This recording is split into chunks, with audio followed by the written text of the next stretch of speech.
नमस्कार, स्वागत है आपका संसद टीवी पर। मैं हूं रामवीर श्रेष्ठ। हम हाजिर हैं दोनों सदनों में हुए कामकाज का पूरा ब्यौरा लेकर हमारे खास कार्यक्रम सदन दिन भर के साथ।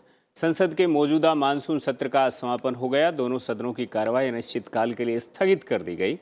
इससे पहले उच्च सदन में आज सभापति एम वेंकैया नायडू को विदाई दी गई। वहीं दोनों सदनों में आज महत्वपूर्ण विधेयकों को भी मंजूरी मिली। ये सब कुछ विस्तार से, लेकिन आगे बढ़ने से पहले एक नज़र डालते हैं आज की हेडलाइंस पर। संसद के मानसून सत्र का समापन, दोनों सदनों की कार्यवाही अनिश्चितकाल के लिए स्थगित। सत्र के दौरान लोकसभा से 7 और राज्यसभा से 5 विधेयक हुए पारित। ऊर्जा संरक्षण संशोधन विधेयक 2022 लोकसभा से पारित। नई दिल्ली अंतर्राष्ट्रीय मध्यस्थता केंद्र संशोधन बिल को भी मिली मंजूरी। केंद्रीय विश्वविद्यालय संशोधन विधेयक 2022 राज्यसभा से पारित। राज्यसभा में सभापति एम वेंकैया नायडू को दी गई भावुक विदाई। प्रधानमंत्री नरेंद्र मोदी समेत सभी दलों के सांसदों ने उनके व्यक्तित्व और कार्यकाल की सराहना की। एम वेंकैया नायडू ने भी सभी दलों के सांसदों का जताया आभार। सदन के मानसून सत्र का निर्धारित समय से 4 दिन पहले ही आज समापन हो गया। दोनों सदनों की कार्यवाही अनिश्चितकाल के लिए स्थगित कर दी गई। हालांकि पूरे सत्र के दौरान गतिरोध की वजह लोकसभा और राज्यसभा दोनों ही सदनों की उत्पादकता कुछ खास नहीं रही। राज्यसभा में मानसून सत्र की शुरुआत से ही महंगाई सहित विभिन्न मुद्दों पर विपक्षी सदस्यों के अवरोध के चलते ज्यादातर समय कामकाज बाधित रहा। उच्च सदन में गतिरोध के कारण कामकाज के 47 घंटे बाधित रहे। उच्च सदन में सिर्फ 5 विधेयकों को ही पारित किया जा सका। The session was characterized by regular and continuous disruptions which deprived members of opportunity to discuss matters of urgent public importance and seek accountability of the executive through questions. Out of 235 stalled questions admitted, only 61 could be answered orally and question hour could not be taken up on 7 days. The House discussed the issues of raising of essential items in the form of a short duration discussion which lasted for more than 4 hours, in which 33 members participated in the debate. I once again thank the Honourable Deputy Chairman, leaders of the opposition, different political parties, leaders of the House and all the Honourable members for offering their good wishes on completion of my tenure as the Chairman of this August House. I thank the LOP and also the Leader of the House for the coordination they have extended in the overall conduct of the functioning of the House. वहीं monsoon सत्र के दौरान लोकसभा की 16 बैठकें हुई। निचले सदन में 44 घंटे से अधिक कामकाज हुआ और कार्य उत्पादकता मात्र 48% रही। हालांकि सत्र के दौरान लोकसभा में 6 विधेयक पेश किए गए, जबकि 7 विधेयक पारित हुए। कुल 16 बैठकें हुई, जिनकी कुल अवधि 44 घंटे 29 मिनट रही। इस सत्र के दौरान सभा द्वारा महत्वपूर्ण विधायी एवं अन्य कार्य किए गए। इस सत्र के दौरान 6 सरकारी विधेयक पुनर्स्थापित किए गए तथा कुल मिलाकर 7 विधेयक पारित किए गए। सत्र के दौरान माननीय सदस्यों ने नियम 377 के अधीन 318 मामले अभिलंब लोक तथा अभिलंब लोकमत के 98 मामले उठाए गए। और अब बात राज्यसभा की कार्यवाही से जुड़ी खबरों की।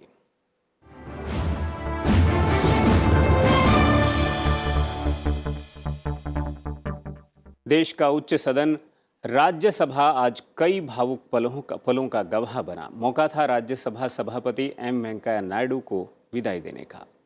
इस मौके पर प्रधानमंत्री नरेंद्र मोदी से लेकर नेता प्रतिपक्ष मल्लिकार्जुन खड़गे समेत तमाम सांसदों ने उनके कार्यकाल, उनकी कार्यशैली और उनकी बातों को याद किया। इसके बाद उच्च सदन में बोलते वक्त एम वेंकैया नायडू भावुक हो गए। उन्होंने सबके प्रति आभार जताते हुए कहा कि उच्च सदन का सदस्य होने के नाते जिम्मेदारी भी अधिक होती है। उन्होंने मातृभाषा के प्रचार और प्रसार को लेकर अपनी प्रतिबद्धता दोहराई। I have no ill will against anybody or any party. On the day when I was decided to be the Vice President of India, with a heavy heart, I have announced then and there, and Prime Minister told me in the parliamentary body meeting and the party president then, to which I belongs to, that I am being selected. I was in tears. I didn't ask for this. But you know that I was a disciplined soldier of the party. Party has given the mandate. I obliged it and I resigned from the party. There were tears not because of my shirking the responsibility, because I have to leave the party which has given me all this. That was the occasion. Otherwise, no problem at all. I did my best to maintain the dignity of the House. And I tried to accommodate all sides, south, north, east, west, northeast. We being the upper house, House of Elders, we have a greater responsibility. The entire world is watching India now. India is on the race. India is on the move. Keeping that in mind, we members of Rajya Sabha and you members of Rajya Sabha, and in future we are all going to come to this house, I only appeal to them to maintain decency, dignity and decorum. The language is a very dear issue to me. I'm happy the President, the Prime Minister, the Chief Justice, all of us are speaking in the same, not same language, in same vein, on respecting mother tongue, our respective mother tongues. First mother tongue, afterwards brother tongue, or any other tongue, no problem. But primacy should be given to mother tongue. Please encourage mother tongue in our respective areas. इससे पहले प्रधानमंत्री नरेंद्र मोदी ने सभापति के तौर पर M Venkaiah Naidu के कार्यकाल की तारीफ की और कहा कि सभापति के रूप में उन्होंने हमेशा संवाद को प्रोत्साहित किया और कई मानदंड स्थापित किए। भाषण में वाक्पटुता के लिए भी उन्होंने राज्यसभा सभापति एम वेंकैया नायडू की सराहना की। ये इस सदन के लिए बहुत ही भावुक पल है। अनेक बार आप कहते रहे हैं, I have retired from politics, but not tired from public life. आपके वन लाइनर्स वीट लाइनर्स होते हैं और विन लाइनर्स भी होते हैं। आपकी अभिव्यक्ति का अंदाज जितना बेबाक है उतना ही बेजोड़ भी है। मैंने हमेशा सुना है आप मातृभाषा को लेकर के बहुत ही टची रहे हैं, बड़े आग्रही रहे हैं। तो आपने देश के लिए जो कुछ भी किया है, इस सदन के लिए जो कुछ भी किया है, इसके लिए सबकी तरफ से ऋण स्वीकार करते हुए मैं आपका धन्यवाद करता हूं। सभापति एम वेंकैया नायडू को उच्च सदन से विदाई देते हुए नेता सदन पीयूष गोयल ने कहा कि उन्होंने अनुशासन, संयम, गरिमा और स्नेह के भावों के साथ उच्च सदन की कार्यवाही का संचालन किया। तो नेता प्रतिपक्ष मल्लिकार्जुन खड़गे ने शाराना अंदाज में सभापति एम वेंकैया नायडू को विदाई दी। व्यक्ति निर्माण ये इनके शायद स्वभाव में ही है। कोई भी विषय हो, बीच में कभी किसी की स्पीच भी चल रही हो तो माननीय वेंकैया जी कुछ ना कुछ सुझाव देंगे, क्या कैसे बोलना चाहिए, क्या शब्द इस्तेमाल करना ठीक है नहीं है। एक कंटिन्यूअस टीचर का जो इनका स्वभाव है, लोगों को ट्रेन करने का जो स्वभाव है, इसका मैं समझता हूँ हम सभी को अलग अलग समय पे लाभ मिला और ये लाभ जिंदगी भर हम सब माननीय सांसदों के साथ रहेगा। अब हमारी बीएससी की मीटिंग में भी लीडर ऑफ द ऑपोजिशन और मैं, हम दोनों पहुंचे, उसके पहले ही आप पहुंच जाते और कई बार तो समय के पहले मीटिंग शुरू करने के भी आपका उत्साह रहता है। ये हमें सीखने को भी मिला कि भाई पंक्चुअलिटी कितना महत्वपूर्ण है और मैं समझता हूं कि ये भी एक आपकी ट्रेनिंग का तरीका है कि स्वयं आप प्रैक्टिस करते हो, जो आप हम सबको बताते हो। अगर तलाश करूं तो कोई मिल जाएगा, अगर तलाश करूं तो कोई मिल जाएगा, मगर आपकी तरह कौन हमें मिलेगा।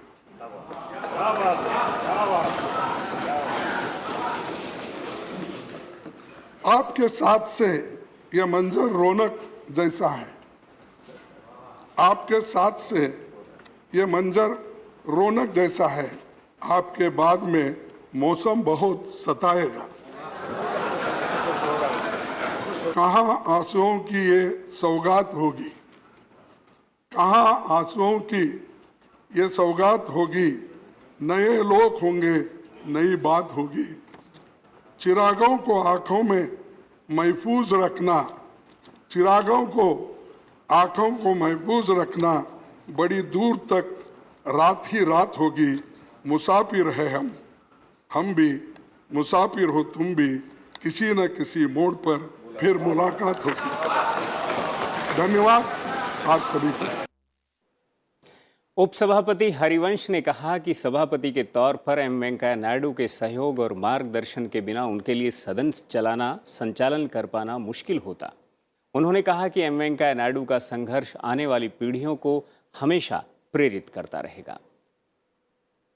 साइकिल से आपने स्कूल कॉलेज की यात्रा की, अटल जी के भाषणों से प्रभावित हुए, एबीपी की लीडरशिप, फिर भारतीय जनसंघ में युवा नेता, यानी एक साधारण कार्यकर्ता से भारतीय जनता पार्टी के राष्ट्रीय अध्यक्ष तक विभिन्न मंत्रालयों का दायित्व, 19 वर्षों तक इस सदन का अनुभव, फिर राज्यसभा के चेयरमैन और देश के उपराष्ट्रपति तक पहुंचना, लॉन्ग डिस्टिंग्विश्ड पब्लिक लाइफ का उल्लेखनीय पड़ा और बेदाग सर आपका ह्यूमन अप्रोच, आपकी सेंसिटिविटी और अनुशासन, आपके व्यक्तित्व के ऐसे अनेक पहलू हमें आजीवन संबल देंगे।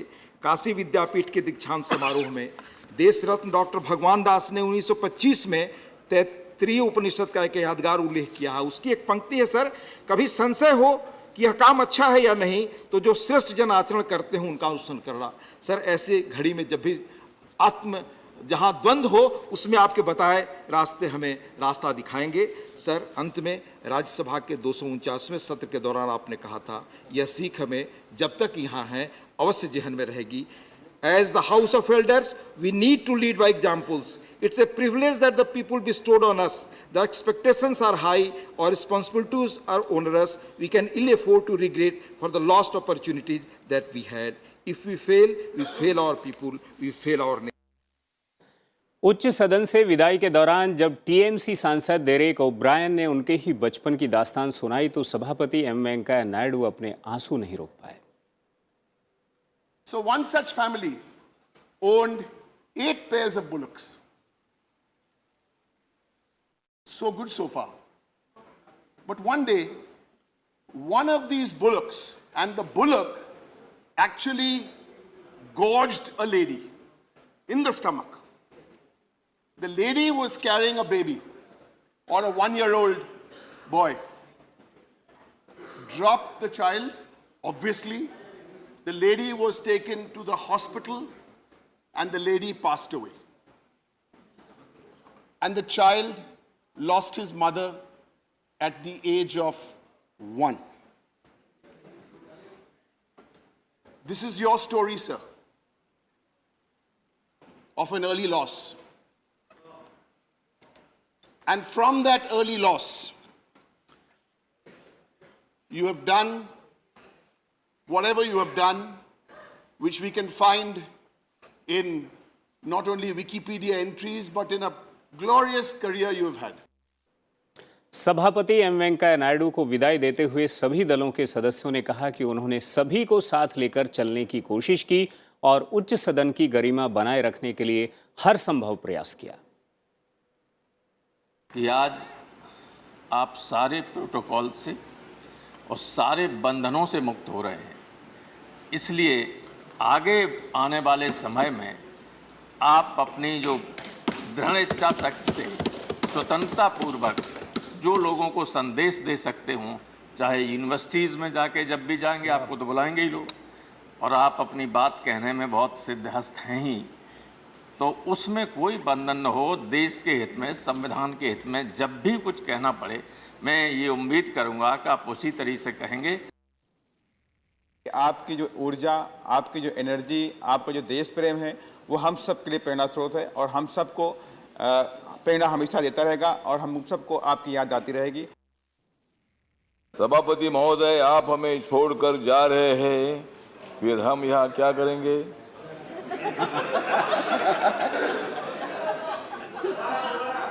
आपने हमें विश्वास दिया है, आपने हमें इतना विश्वास दिया है कि हम किसी को नहीं डरेंगे। राज्यसभा का पहला सत्र जब 1952 में हुआ तो उस समय के जो चेयरमैन थे डॉक्टर राधाकृष्णन साहब, उन्होंने एक बात कही थी, मैं वो पढ़ के सुनाऊंगा sir. I belong to no party and that means I belong to every party in the house.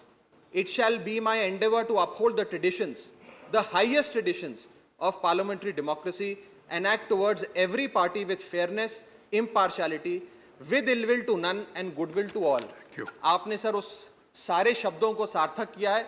मैं आपको अपना सफल कार्यकाल समाप्त करने पर बहुत बहुत बधाई देता हूं। तुम चले जाओगे पर थोड़ा सा यहां भी रह जाओगे, जैसे रह जाती है पहली बारिश के बाद हवा में धरती की सोंधी सी गंध, भोर के उजास में थोड़ा सा चंद्रमा, खंडार ओरे मंदिर में अनसुनी प्राचीन नुपुरों की झंकार। तुम चले जाओगे पर थोड़ी सी हंसी, वो आपका ट्रेडमार्क, थोड़ी सी हंसी, आंखों की थोड़ी सी चमक, हाथ की बनी थोड़ी सी कॉफी जो अक्सर अंदर मिला करती थी, यहीं रह जाएंगे प्रेम के इस सुनसान में। तुम चले जाओगे पर मेरे पास रह जाएगी प्रार्थना की तरह पवित्र और अदम्य तुम्हारी उपस्थिति, छंद की तरह गूंजता तुम्हारे पास होने का एहसास। तुम चले जाओगे, थोड़ा सा यहीं रह जाओगे। इसके बाद राष्ट्रीय रेल और परिवहन संस्थान को गति शक्ति विश्वविद्यालय में परिवर्तित करने संबंधी केंद्रीय विश्वविद्यालय संशोधन विधेयक को राज्यसभा से मंजूरी मिल गई। विधेयक के माध्यम से वडोदरा स्थित राष्ट्रीय रेल और परिवहन संस्थान को गति शक्ति विश्वविद्यालय में परिवर्तित किए जाने का प्रस्ताव है। चर्चा के दौरान विपक्षी सदस्यों ने देश के केंद्रीय विश्वविद्यालयों की समस्याएं दूर करने और खाली पड़े पदों को भरने पर जोर दिया। रेल मंत्री अश्विनी वैष्णव ने विधेयक पर चर्चा का जवाब देते हुए कहा कि देश में रेलवे समेत परिवहन का क्षेत्र बहुत जटिल है और इसके लिए कुशल संचालन के लिए गति शक्ति विश्वविद्यालय महत्वपूर्ण साबित होगा। लोकसभा से विधेयक 3 अगस्त को ही पारित हो चुका है। यूनिवर्सिटी, इस यूनिवर्सिटी में फंडिंग, जैसा मैंने आरंभ में कहा, ऑलरेडी मिनिस्ट्री ऑफ रेलवेज ने 166 करोड़ इसके लिए बजट में प्रावधान किया है। प्लस जो बिल्डिंग बन रही है इसकी नई, इसकी जो बिल्डिंग बनेगी उस बिल्डिंग के लिए अलग से एक और बजट बन रहा है। तो this is going to be public funding, publicly funded university, इसमें कोई इसमें डाउट नहीं है। जो भी। और अब बात लोकसभा से जुड़ी कार्यवाही की।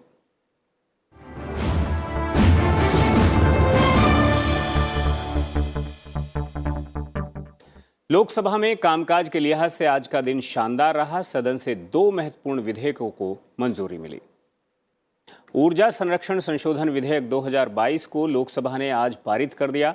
चर्चा का जवाब देते हुए केंद्रीय विद्युत, नवीन और नवीकरणीय ऊर्जा मंत्री आर.के. सिंह ने कहा कि अक्षय ऊर्जा के क्षेत्र में देश की उपलब्धियों पर गर्व है। पेरिस सम्मेलन में तय लक्ष्य से भारत आगे चल रहा है। उन्होंने कहा कि नवीकरणीय ऊर्जा के क्षेत्र में हमें निर्यातक बनना होगा। Now what we do is, we lay down the codes. We say that, okay, if you construct a large building, these are the rules which you will have to follow. This is what we will have to do. Now those codes are made a part of the building code of the state. So the state absorbs it in its building bylaws and it is implemented as a part of the building bylaws. So the states implement it. All the implementation is done by the states, by the designated agency of the states. Now this bill also provides for providing finances and resources to the designated agencies of the state. That's what this bill does. So these are by and large, it has been welcomed by everybody. This is a bill for the future. And Honorable Speaker, sir, I would recommend it to the House that this may be passed. इससे पहले चर्चा में हिस्सा लेते हुए विभिन्न दलों के सांसदों ने विधेयक को लेकर अपने विचार रखे। विधेयक में करीब 100 किलोवाट के विद्युत कनेक्शन वाली इमारतों के लिए नवीकरणीय स्रोत से ऊर्जा जरूरतों को पूरा करने का प्रावधान किया गया है। Major international consultancy appeared to have copied and pasted large chunks of documentation from one CDM project to another. In fact, carbon markets have created a lot of income for consultants, carbon brokers and project developers, not to mention the validators, policymakers, NGO professionals and academics who have made a living from this market. This is very little independent and democratic oversight in the system. Instead, there are many revolving doors between the business, policy, NGO, and university was fueling acquisition of corruption. अगर हम देखें तो लगभग 400 billion वो छोटी छोटी तितलियां, वो छोटी छोटी पतंगियां, छोटे छोटे मधुमक्खियां, ये कभी हम लोगों से आके कुछ मांगती नहीं है। ये कहती नहीं है कि साहब मेरा पेमेंट क्या हुआ, मैंने इतना मेहनत करके शहद बनाया है। वो तो ये कहती हैं कि हमारे बचाने का, हमारे संरक्षण का, पर्यावरण का संरक्षण कर दो, हम मुफ्त तुम्हारी सेवा करते रहेंगे, कभी तुमसे मांगने नहीं आएंगे। और वो आज ये सदन बैठ के तय कर रहा है कि इन मधुमक्खियों को हम कैसे बचाएंगे, इस तितलियों को हम कैसे बचाएंगे, ताकि आने वाली पीढ़ी यहाँ सुख सुविधा से रह सके। At the same time, while taking every step to make the market framework that is sought to be employed a success, the industry should not be given a free hand. It should not, because only market framework independent of a regulatory framework is not going to get the desired results. So the basic and the most important matter ingredient to be followed in the legislative process is what is the intent of the bill? What is the aims and objectives of the bill by which it is to be achieved? Here it is quite unfortunate to note that the amendment proposal is not being manifested in the intent is not manifested in the bill.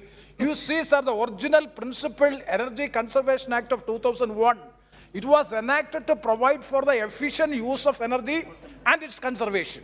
जो आखिरी की जो 3 point है कि सबसे पहले ये तो आपने रिडक्शन पावर जनरेशन की बात कर दी कि ये हमारी पावर रिन्यूएबल्स आएंगे, ये विंड्स आएंगे, ये सोलर्स आएंगे, पर हाइड्रो पावर्स आएंगे, लेकिन ग्रिड का क्या होगा?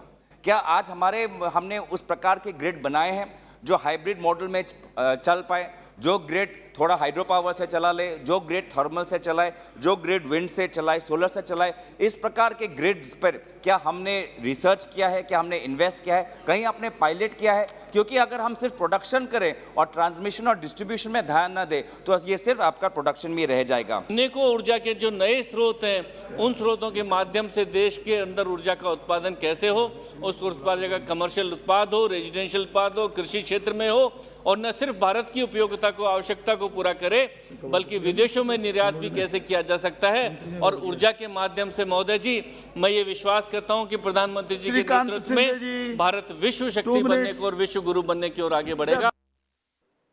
लोकसभा ने नई दिल्ली अंतर्राष्ट्रीय माध्यस्थतम केंद्र संशोधन विधेयक 2022 को भी चर्चा के बाद मंजूरी दे दी। विधि और न्याय मंत्री किरेन रिजिजू ने चर्चा का जवाब दिया कि भारत एक उभरता हुआ देश है, इकोनॉमिक आर्थिक ताकत है, और इंडिया की और लोग देख रहा है, और आने वाला दिन में इंडिया ही एक मेजर आर्बिट्रेशन का हब बनेगा, ये कॉन्फिडेंस इन्होंने जताया है। जब लोग भारत की ओर देख रहे हैं तो हम प्रोएक्टिव होकर के जो जो कदम उठाना चाहिए भारत सरकार और इस संसद के माध्यम से हमको उठाना चाहिए। इससे पहले विधेयक पर हुई चर्चा में विभिन्न दलों के सांसदों ने हिस्सा लिया। In the arbitration issue, unless we take up all those issues, simply changing the names, I don't think, and especially in disputes resolution, it is the weaker sections of the society. It is the people with the lesser money. I mean, not the big corporate, smaller MSME, all those people. These are the people who are the sufferers. Bharat के 5 लाख लोगों को रोजगार मिलेगा, तो दुनिया की जो बड़ी बड़ी कंपनियां हैं जिनके डिस्प्यूट होते हैं वो सॉर्ट आउट कराने के लिए क्यों सिंगापुर जाए, क्यों लंदन जाए, और बाहर की कंपनी क्यों ना इंडिया में आए? सर मुझे 1 मिनट और दे दिया, वो क्यों ना इंडिया में आए? अगर वो लोग यहाँ पर इंफ्रास्ट्रक्चर डेवलप होगा, इंटरनेशनल का नाम पूरी दुनिया में जाएगा। आर्बिट्रेशन अच्छे से करना चाहिए, इंफ्रास्ट्रक्चर डेवलप करना चाहिए, ठीक है, अंतरराष्ट्रीय आर्बिट्रेशन इंडिया में हो उसके लिए हम समर्थन करते हैं, लेकिन हमें अपने गिरबान में झांक के देखने की जरूरत है। So why don't you introspect instead of bringing the law of just changing names to improve and strengthen the system?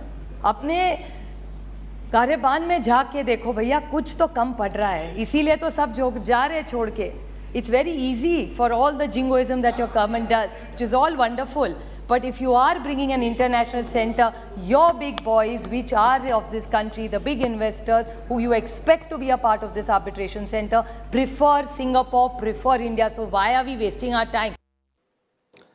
Lok Sabha में आज विद्युत संशोधन विधेयक 2022 पेश किए जाने के बाद और अधिक पड़ताल के लिए इसे स्थायी समिति को भेज दिया गया। Honorable Speaker, sir, I have already given notice of my intention to move the following motion, that the Electricity Amendment Bill 2022 be referred to the Standing Committee on Energy for examination. Now, my simple submission is this, that this entire matter will be discussed in the Standing Committee. Okay. And the Standing Committee has representatives from all the parties. Therefore, my entire matter was that we can save the time of the House. No problem. Bill जब standing committee में भेजने का निर्णय कर discuss उस समय हो जाएगी ना। लोकसभा ने भारत छोड़ो आंदोलन के 80वीं वर्षगांठ के अवसर पर स्वतंत्रता सेनानियों को श्रद्धांजलि दी और उनके त्याग और बलिदान को याद किया। 9 अगस्त 1942 को राष्ट्रपिता महात्मा गांधी ने भारत छोड़ो का नारा दिया था। स्वतंत्रता प्राप्ति के लिए किए गए हमारे संघर्षों में भारत छोड़ो आंदोलन सर्वाधिक निर्णायक क्षणों में से एक था, जिसने पूरे देश को स्वतंत्रता प्राप्ति के लक्ष्य के लिए संघर्ष करने हेतु एकजुट किया। आज जब हम स्वतंत्रता प्राप्ति के 75वें वर्ष में हैं, आज़ादी का अमृत महोत्सव मना रहे हैं, तब हम ये संकल्प करें कि हम अपने स्वतंत्रता सेनानियों के बलिदान को स्मरण करते हुए देश हित में काम करते रहेंगे और उनके उच्च आदर्शों के प्रति स्वयं को समर्पित करेंगे। इस अवसर पर हम उन सभी शहीदों को अपनी श्रद्धांजलि अर्पित करते हैं, जिन्होंने स्वतंत्रता संग्राम में अपने प्राणों की आहुति दी। लोकसभा में राष्ट्रमंडल खेलों में पदक जीतने वाले भारतीय खिलाड़ियों को भी बधाई दी गई। बर्मिंघम में चल रहे राष्ट्रमंडल खेलों में भारतीय दल ने अभी तक अत्यंत उत्कृष्ट प्रदर्शन किया है। मैं सदन की ओर से और स्वयं अपनी ओर से पदक जीतने वाले सभी खिलाड़ियों को हार्दिक बधाई देता हूं। सदन दिन भर में आज के लिए बस इतना ही। रामवीर श्रेष्ठ को दीजिए इजाजत और आप देखते रहिए संसद टीवी।